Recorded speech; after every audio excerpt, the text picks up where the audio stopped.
ఆంధ్రప్రదేశ్లో ఎస్ఐఆర్ ప్రక్రియలో భాగంగా ఓటర్ల నమోదు, మార్పులు, చేర్పుల గడువును ఈ నెల 24 వరకు పొడిగించడాన్ని మైనార్టీ హక్కుల పరిరక్షణ సమితి స్వాగతించింది.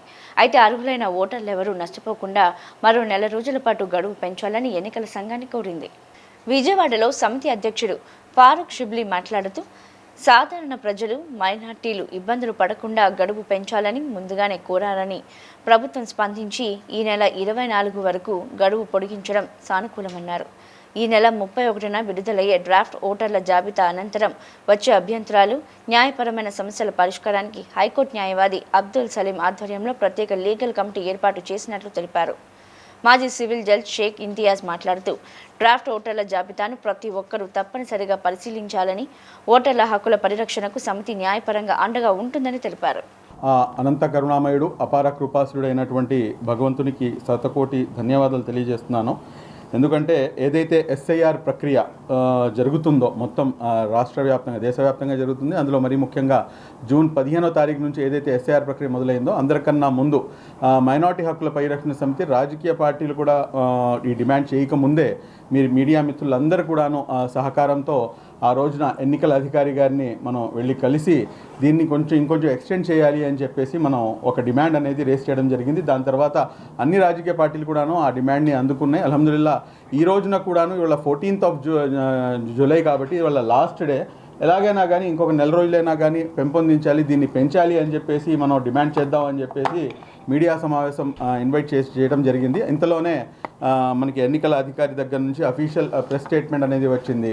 అదేంటంటే 24th వరకు, అంటే 10 రోజులు ఇంకా దీన్ని ఎక్స్టెండ్ చేయడం జరుగుతుందని చెప్పేసి.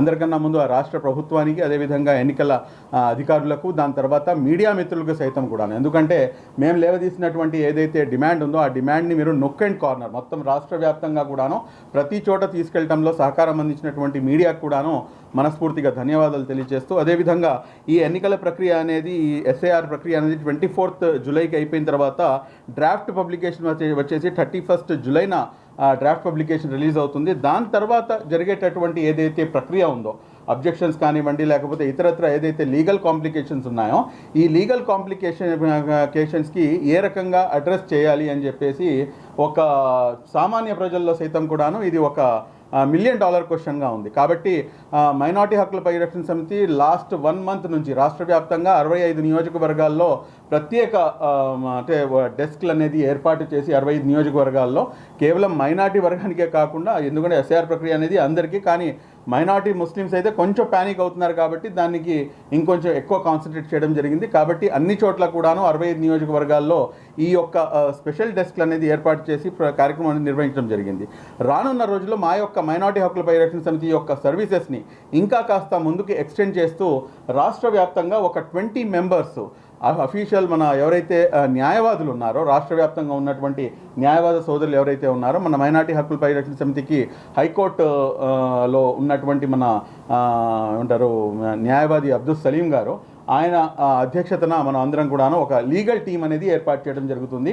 ఈ లీగల్ టీం ద్వారా ఎక్కడ ఎటువంటి సమస్య లేవదెంటినా, లేకపోతే ఎవరికి ఎటువంటి సమస్య, ఇది కేవలం మైనార్టీస్ కోసం కాదండి, ముస్లిమ్స్ కోసం కాదు, ఎవరికి ఇబ్బంది వచ్చినా కానీ, ఎవరి ఓటుకి ఎక్కడైనా కానీ ఏమైనా ఇబ్బంది వస్తే కనుక ఖచ్చితంగా మా టీం అనేది సహకారం అందిస్తుందని చెప్పేసి, అదేవిధంగా ధన్యవాదాలు తెలియజేస్తూ, ఈ 10 రోజులైతే నాకు తెలిసి సరిపోకపోవచ్చు, దయచేసి దీనికి అట్లీస్ట్ 1 మంత్ అయినా కానీ ఎక్స్టెండ్ చేయాలని చెప్పేసి ఏదైతే ప్రీవియస్ డిమాండ్ ఉందో మళ్ళీ ఇంకొకసారి ఆ డిమాండ్ని పునరావృతం చేస్తూ ఈ సమావేశానికి విచ్చేసినటువంటి మీడియా సోదరులందరికీ కూడాను మనస్ఫూర్తిగా ధన్యవాదాలు తెలియజేస్తూ, ఈ మీడియా సమావేశంలో ముస్లిం మత పెద్దలు అన్ని జమాతుల నుంచి, అదేవిధంగా మరీ ముఖ్యంగా మైనార్టీ హక్కుల పరిరక్షణ సమితికి చెందినటువంటి గౌరవ అధ్యక్షుడిగా వ్యవహరిస్తున్నటువంటి మాజీ ఆర్టీఐ కమిషనర్ గారు మరియు నెల్లూరు జడ్జిగా రిటైర్డ్ అయ్యారు, ఆర్గనైజేషన్కి చీఫ్ ప్యాటర్న్గా ఉన్నారు సార్ ఇంతియాజ్ గారు కూడాను మీడియాతో మాట్లాడతారు. ఒక్క నిమిషం. ఆ ఎస్ఐఆర్ ప్రక్రియ మన రాష్ట్రంలో కూడా పోయిన నెల 14వ తేదీ ప్రారంభమైంది. ఆ ప్రక్రియ స్టార్ట్ కాకముందు నుంచి కూడా ముఖ్యంగా మిత్రులు షిబ్లీ గారు మా అందరితో సంప్రదించి ఈ ప్రక్రియలో సామాన్యుడిని, మరీ ముఖ్యంగా మైనారిటీస్ ఎవరెవరైతే ఉన్నారో, చదువు రాని వాళ్ళు, ఈ ప్రక్రియ గురించి తెలియని వాళ్ళకు ఏ రకంగా మనం సహకరించవచ్చు అని చెప్పి ఒక ఆలోచనతో ఒక గత నెల నుంచి బాగా ఈ ప్రక్రియ గురించి సామాన్యుల్లో ఏ రకంగా దీన్ని మనం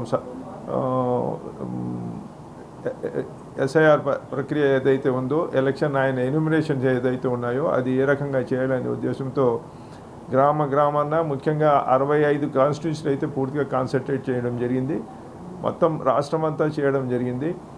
మంచి ఫలితాలు కూడా వచ్చాయి. అందులో ముఖ్యంగా బిగినింగ్లో కొద్దిగా బిఎల్ఓస్ రాకపోవడంతో ఎంఎస్పిహెచ్ అధ్యక్షులు గారు షిబ్లీ గారు ఆయన బృందము చీఫ్ ఎలక్షన్ పోయి ఆయన కలవడం, కొంచెము ఈ కాలం పొడిగిస్తే బాగుంటుందని చెప్పి ఆయన రిక్వెస్ట్ చేయడం జరిగింది. ఈ రకంగా మిగతా పార్టీలు కూడా రిక్వెస్ట్ చేయడం జరిగింది.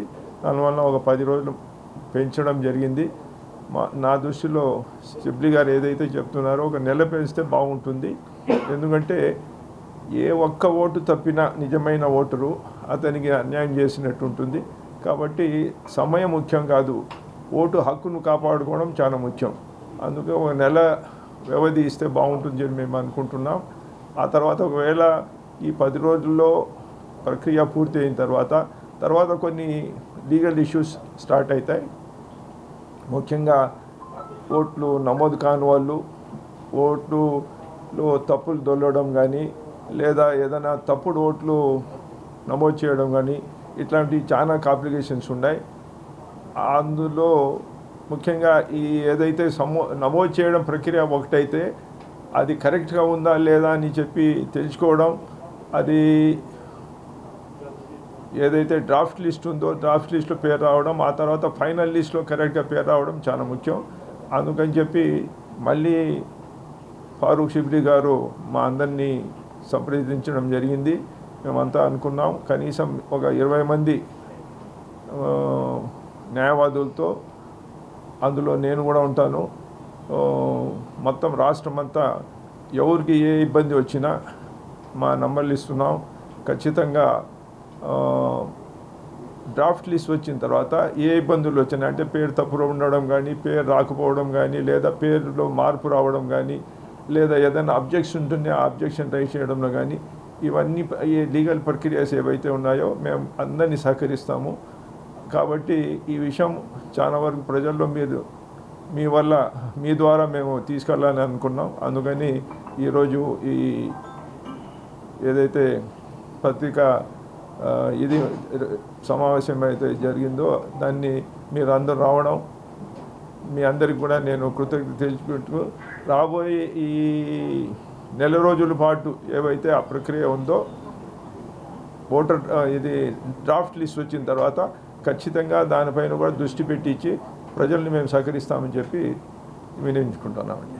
MHPS के सदर मोहम्मद फ़ारूक शिबली जो उर्दू एकेडमी के चेयरमैन भी है, गुज़िश्ता कई दिनों से SIR के सिलसिले में आंध्र प्रदेश के मुख्तलिफ़ अज़ला में इनकी टीम काम कर रही है और गुज़िश्ता इलेक्शन कमिश्नर से भी बात करके कुछ इजाफ़े की बात हुई. आज इलेक्शन कमिश्नर आपका 10 दिन का इजाफ़ा किए SIR के सिलसिले में और मज़ीद कुछ 20 दिन के इजाफ़े के लिए कोशिश जारी है. और उसके साथ साथ तमाम अवाम और ख़ुसूसन मुसलमानों से इत्मीनान रहने के लिए और इस सिलसिले में अगर कोई आपका नाम इंदराज नहीं हुआ, नाम की गलती की वजह से या किसी और छोटी छोटी गलतियों की वजह से घबराने की ज़रूरत नहीं है. MHPS और एक लीगल टीम पूरी रियासत भर के वकला की रख कर और उसके इंदराज के लिए एक अहम कोशिश जारी है और ये अच्छी कोशिश रहेगी. और मैं इनका, टीम का और तमाम अफराद का मैं शुक्रगुजार हूँ. अस्सलाम वालेकुम. Major problem earlier there was one big problem was there. అదేంటంటే ఆధార్ కార్డులో ఏంటంటే సర్నేమ్ ఏదైతే ఇంటి పేరు ఉంటుందో అది స్టార్టింగ్లో ఉంటుంది, ఓటర్ ఐడి కార్డులో వచ్చేసి లాస్ట్లో ఉంటుంది. ఆన్లైన్లో చేసేటప్పుడు మీరు ఎప్పుడైతే మీరు ఇది యాజ్ ఇట్ ఈజ్ మీరు ఎంటర్ చేస్తారో ఈ రెండు మిస్ మ్యాచ్ అవుతున్నాయి అని చెప్పేసి దాన్ని తీసుకునేది కాదు. దాని తర్వాత ఈ విషయాన్ని మనం మొన్న కలిసినప్పుడు అధికారుల దృష్టికి కూడా తీసుకెళ్ళిన తర్వాత వితిన్ 48 అవర్స్లో ఆ ఇష్యూని కూడా రిజాల్వ్ చేశారు. దాని తర్వాత ఆన్లైన్ ప్రక్రియ చాలా ఫాస్ట్గా అందుకుంది. ఇప్పుడు ఏంటంటే చాలామంది ఇప్పటికి కూడాను ఇందాక కూర్చున్నప్పుడు మా నాన్నగారు కూడా అదే అన్నారు, BLOs ఇంకా స్పష్టంగా ప్రతి చోట కూడాను రావట్లేదు. అంటే అందరినీ మనం ఆపాదించలేము, బట్ కొన్ని ప్రాంతాల్లో అయితే మనకు మంచి రిజల్ట్స్ ఉన్నాయి. ఎక్కడైతే ఈ పర్సంటేజ్ తక్కువ ఉందో ఆ పర్సంటేజ్ తక్కువ ఉన్న చోట మీరు ఒకసారి చూస్తే ఏంటంటే ఖచ్చితంగా అక్కడ ఈ BLOs యొక్క డోర్ టు డోర్ వెళ్ళటం అనేది సరిగ్గా లేకపోవడం వల్ల ఆ పర్సంటేజ్ తగ్గుతుందన్న సంగతి కూడా చాలా స్పష్టంగా అర్థమవుతుంది. ఈ నెల 31న డ్రాఫ్ట్ లిస్ట్ రావడం జరిగింది. డ్రాఫ్ట్ లిస్ట్ చూడడం చాలా ముఖ్యం. ఎందుకంటే ఆ డ్రాఫ్ట్ లిస్ట్ అనేది మనకు ప్రామాణికం, ఏది మన ఓటు ఉంది అని చెప్పేకి ఒక ప్రామాణికం. కాబట్టి అందులో ఒకవేళ లేకపోతే లేదా పేరు లేకపోవడం ఒక పెద్ద సమస్య. దాన్ని ఏ రకంగా చేయాలంటే మళ్ళీ మనము ఎందుకు ఇవ్వలేదని చెప్పి ఫస్ట్ అపీల్ చేసుకోవచ్చు. ఫస్ట్ అపీల్లో కూడా మనము ఒకవేళ ఆయన కన్సిడర్ చేయకపోతే మనం ఇచ్చిన డాక్యుమెంట్స్ కానీ సెకండ్ అపీల్ మళ్ళీ ఎలక్షన్ కమిషన్ కూడా చేసుకోవచ్చు. ఏదో కారణం వల్ల ఒకవేళ ఎలక్షన్ కమిషన్ కూడా దాన్ని కన్సిడర్ చేయకపోతే, గుర్తించకపోతే మనం హైకోర్టుకి కూడా వెళ్ళొచ్చు. ఈ లీగల్ ప్రాసెస్ ఉన్నాయి. బట్ నాకు తెలిసినంత వరకు ప్రక్రియ ఏదైతే ఉందో బాగా సక్రమంగా జరుగుతూ ఉంది.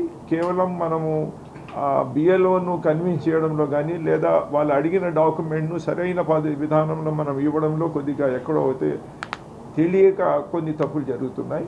అట్లా లేకుండా కరెక్ట్ డాక్యుమెంట్ ఇవ్వగలిగితే పేర్లు ఖచ్చితంగా వస్తాయి. అదేవిధంగా పేర్లు ఒకవేళ తప్పు ఉన్నాయి, ఇందాక ఉదాహరణ ఇచ్చారు, కొన్నిట్లో సర్నేమ్ ముందు ఉంది, కొన్నిట్లో సర్నేమ్ తర్వాత ఉంది. అలాంటి డిస్క్రిప్షన్ను చాలా వరకు BLOs ఇగ్నోర్ చేశారు. కారణం ఏమనంటే ఎపిక్ నంబర్ కన్నా కరెక్ట్గా ఉంటే అది వాళ్ళు తీసుకుంటున్నారు. Epic number is very important. అంటే ప్రజాస్వామ్యంలో అయితే ఓటు ఒకటే కదా సార్, 2 ఓట్లు ఉంచుకుంటాం. దానికి ఏ రకంగా అధికారులు ఫైండ్ అవుట్ చేయాలి ఖచ్చితంగా. అంటే ఇక్కడ ఒక మాట చెప్పదలుచుకున్నాను, ఇద్దరి బాధ్యతే అది. ఇప్పుడు రెండు తాళ్ళ ఓటు ఉండే విషయం ఎవరికి తెలుసు? ఎవరికైతే ఓటు ఉంటుందో అతనికి తెలుసు. కాబట్టి మొదటి బాధ్యత అతనిది. ఆ తర్వాత రెండో బాధ్యత వచ్చి ఒకవేళ ఇందాక మేము డిస్కస్ చేసాం, వాళ్ళు ఏదైనా సాఫ్ట్వేర్ ఒకటి డెవలప్ చేసి 1 నుంచి 2 తాళ్ళు ఉండే తాను వాళ్ళు ఏదైనా లొకేట్ చేసి ఆటోమేటిక్గా అది డిలేట్ అయితే చేసి ప్రాసెస్ ఏదైనా గవర్నమెంట్ కూడా ఇది యాక్షన్లో తీసుకురావాలి. జరుగుతుందని అనుకున్నాం. కాకపోతే ఒకటి నిజాయితీ ఉండాలి. ఏ ప్రాసెస్లో అయినా ఎవరు ఓటర్కైనా నిజాయితీ ఉండాలి, అధికారులకైనా నిజాయితీ ఉండాలి. కాస్త అంటే అందరూ కూడాను బేసిక్గా ఏంటంటే జాతీయ స్థాయిలో ఏదైతే పార్టీ ఉందో ఆ పార్టీని బూచిగా చూపించి ముస్లిం సమాజానికి భయపెట్టే ప్రయత్నం వాళ్ళు చేస్తున్నారు. ఇక్కడ ఉన్నటువంటి ప్రతి పార్టీ కూడాను అదే ప్రయత్నం చేస్తుంది. కానీ మీరు ఇక్కడ గమనిస్తే కనుక మన మాజీ ముఖ్యమంత్రి గారు కూడాను మొన్న కామెంట్ చేశారు. ఏమని చెప్పంటే మీరు మీ రకంగా ఏంటంటే ఓట్లు తొలగించి దాని తర్వాత ఏంటంటే అవి తీసుకెళ్ళి మీకు మీ సిటిజన్షిప్ క్వశ్చన్ మార్క్లో పడిపోతుంది. దాని తర్వాత మీకేమో దీంట్లోకి తీసుకెళ్ళిపోతారు. మీకు ఏదైతే మీకు గవర్నమెంట్ నుంచి వస్తున్నటువంటి పథకాలు ఉన్నాయో ఆ పథకాలు తీసేస్తారు. అంటే ఏదైతే భయాన్ని కొంతమంది కావాలని చెప్పి సృష్టించారో ఆ భయాన్నే దీనికి ప్రామాణికం ఏముంది? చాలా స్పష్టంగా సుప్రీంకోర్టు చెప్పింది దానికి సంబంధం లేదు అని చెప్పేసి. కానీ ప్రతి ఒక్కసారి కూడాను ఇటువంటి అంశాలని తీసుకొచ్చి ఏంటంటే ఓటర్ని, దాని తర్వాత ప్రజల్ని, దాని తర్వాత రాజకీయంగా దీన్ని ఐసోలేట్ చేసే ప్రయత్నము, పోలరైజ్ చేసే ప్రయత్నం దీన్ని తీసుకొని కూడా జరుగుతుంది. బట్ వేరాజ్ మీరు ఇప్పుడు స్టేట్ వైడ్ మీరు చూసుకుంటే కనుక ప్రతి మసీదు మా ఆర్గనైజేషన్ ఒకటే కాదు, మా ఆర్గనైజేషన్ వందల్లో వేలల్లో మసీదుల్లో ఈ రోజున ప్రత్యేక హెల్ప్ డెస్క్ అనేది ఏర్పాటు చేసింది. మన చాలామందికి తెలుసు ఆ విషయం. సరే, మనం ఒక ఆర్గనైజేషన్ మనం దానికి ఇచ్చేస్తున్నాం. బట్ ఇప్పుడు ఇక్కడ ఉన్నటువంటి సోదరుల్లో చాలామంది, నేను ఒక 10 మంది నాన్ ముస్లిమ్స్ అడిగితే పాపం వాళ్ళకి కొంతమంది అయితే ఇప్పుడు దాకా జరగలేదండి అంటున్నారు. వాళ్ళకి కనీసం వాళ్ళకి అవగాహన కూడా లేదు. అందుగురించే మేము దీన్ని పెంచాలి అని చెప్పి అడుగుతుంది. ఇంకా కొంతమంది అయితే ఎలా ఉందంటే ఇది ముస్లిమ్స్ కోసమే కదండి, ఇది కేవలం ముస్లిమ్స్ కోసమే కదండి SIR అన్నట్టుగా కూడా మాట్లాడుతున్నారు. అంటే ఆ భయాన్ని ఆ రకంగా తీసుకెళ్లే ప్రయత్నం చేస్తున్నారు. అటువంటి విషయాన్ని మాజీ ముఖ్యమంత్రి గారు కూడాను మాట్లాడుతున్నారంటే ఇంకా ఇది పోలరైజేషన్ కాకపోతే ఏంటి, ఇండైరెక్ట్ పోలరైజేషన్ కిందకే వస్తుంది అది. సార్ ఒకటైతే ఖచ్చితం సార్ దీంట్లో, అంటే నేను ఎందుకంటే అనేక మంది రాష్ట్ర వ్యాప్తంగా 65 నియోజకవర్గాలతో నేను కోఆర్డినేట్ చేసుకొని మా మొత్తం టీంతో మాట్లాడుతున్నప్పుడు నాకు ఆల్మోస్ట్ 80 to 85% సాటిస్ఫాక్షన్ వర్క్ అనేది బిఎల్ఓసి ఉంది. దీన్ని మీరు కూడా నమ్ముతారు. బట్ 10-15% అనేది అది ఇన్ జనరల్గా ఉంటుంది. అది దాన్ని అంటే కొంతమంది చేసే నెగ్లిజెన్స్ని మనం మొత్తం వ్యవస్థపై దాన్ని తీసుకొచ్చి మనం ఆపాదించలేము.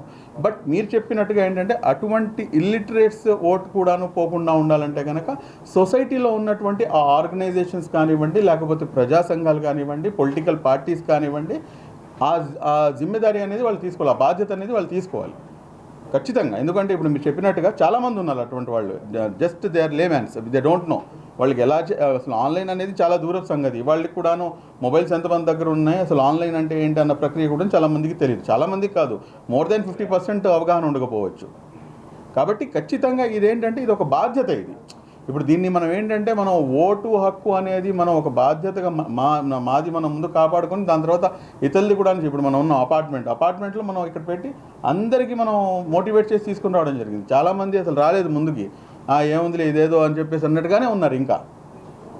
కాబట్టి దిస్ ఈజ్ డెఫినెట్లీ ఏంటంటే ఆ ఆర్గనైజేషన్స్ కానివ్వండి, ప్రజా సంఘాలు కానివ్వండి, దీనిపై వాళ్ళ యొక్క బాధ్యతగా తీసుకొని చేయాల్సిందే తప్పించి ఇప్పుడు కొన్ని ప్రాంతాలు ఉన్నాయి, అటువంటి ప్రాంతాల్లో స్పెషల్ డ్రైవ్ అనేది నిర్వహించాలి.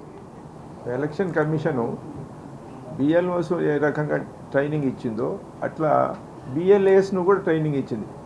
బూత్ లెవెల్ ఏజెంట్స్ అని చెప్పి ప్రతి పార్టీ వాళ్ళని పిలిచడం జరిగింది. వాళ్ళు కూడా ట్రైనింగ్ ఇవ్వడం జరిగింది.